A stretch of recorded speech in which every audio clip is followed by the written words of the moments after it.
Welcome to The Explainer. Today, we're unpacking a comprehensive and, frankly, incredibly distressing dossier detailing the intersection of canines and the Israeli-Palestinian conflict. The source material outlines some very heavy data and footage, focusing both on the heartbreaking casualties of these animals and their tactical weaponization. We've got 5 main areas to cover today. We'll start with canine casualties and starvation, then move into direct attacks and culling, how these animals are weaponized in civilian operations, the deeply disturbing allegations of detention, torture, and finally, international law and accountability. Let's just get right into it. Section 1. Canine Casualties and Starvation, looking at dogs as collateral victims of war. When we look at the dogs purely as collateral victims, the numbers are absolutely staggering. According to the Euromed Human Rights Monitor, 97% of Gaza's animal wealth has just been wiped out by bombardment and starvation. The pets and strays that have somehow managed to survive are completely, heartbreakingly emaciated. Families fleeing for their lives are forced into the impossible choice of leaving their companions behind in the rubble or just releasing them onto the streets to fend for themselves once the food runs out. And the starvation is total. Independent groups and CNN have documented feral, desperate packs of dogs actually scavenging on human remains in places like Jabalia and the Al-Shifa Hospital. It's incredibly graphic, but as Emergency Services Chief Faraz Afana noted, hungry stray dogs are eating bodies right in the street, which is making it nearly impossible for responders to even identify the deceased. To make matters worse, the structural blockade has caused a complete veterinary collapse. Grassroots heroes, like the folks at Salala Animal Rescue, are operating with literally nothing. No anesthetics, no basic medicines. And because of that, totally preventable diseases like parvovirus and distemper are just sweeping like wildfire through the surviving street populations. It's just a slow, untreated end for so many of these animals. Moving to Section 2, direct attacks and culling. The war on dogs. So, beyond the passive starvation, the dossier we're looking at documents some highly targeted violence from multiple different actors. On one hand, we're seeing Israeli authorities executing mass culls of thousands of displaced Gaza strays under emergency laws. But at the exact same time, in the West Bank, extremist settlers have been filmed brutally clubbing tied-up Palestinian guard dogs to facilitate land raids. You might have seen the viral 2016 video involving an 18-month-old dog named Lucy. It is truly devastating to watch. We're also hearing other horrifying testimonies. Whistleblower David McIntosh, who's a former Royal Marines commando and an aid worker, recently testified about what he saw at humanitarian aid distribution sites in Gaza.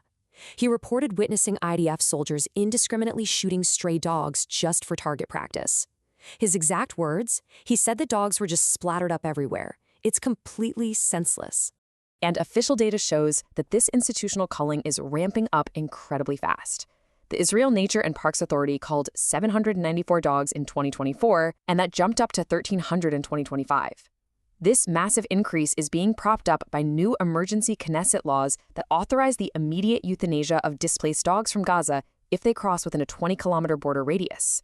All right, Section 3, Weaponization in Civilian Operations, the Okitz Unit. This is where the dossier highlights a really stark, uncomfortable structural paradox. While the local dogs, the pets and strays we just talked about, are being starved, poisoned, or systematically shot, the Israeli military is actually pouring massive funds into importing elite working dogs. Literally 99% of their military dogs are flown in from European suppliers, like the Dutch company Four Winds Canine, specifically for operational deployment. And how are they deploying them?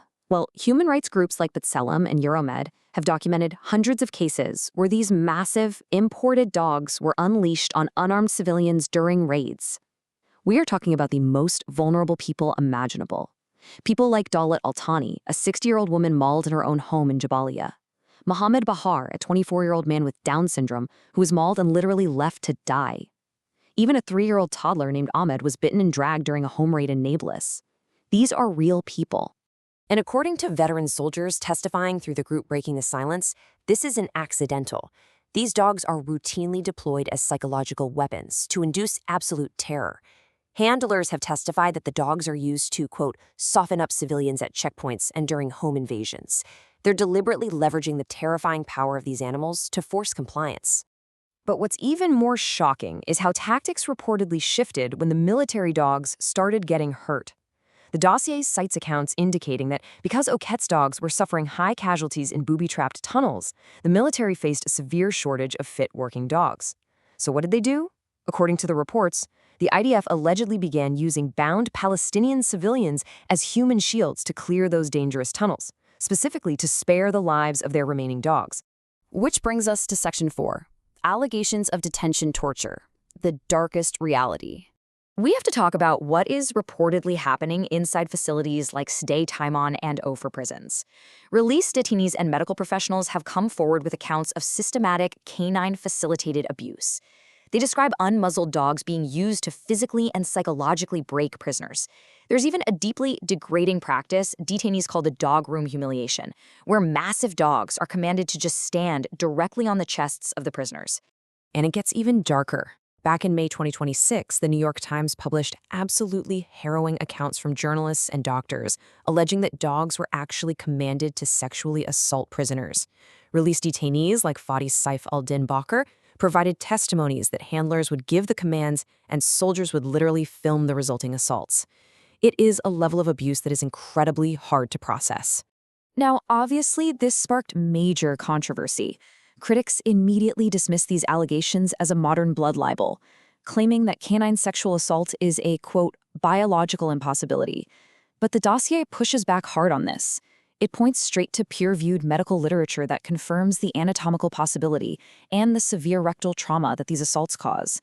It also highlights very grim historical precedents, reminding us that dogs were successfully trained for this exact type of torture by the Nazi regime, specifically under Klaus Barbie, and by the Pinochet regime in Chile.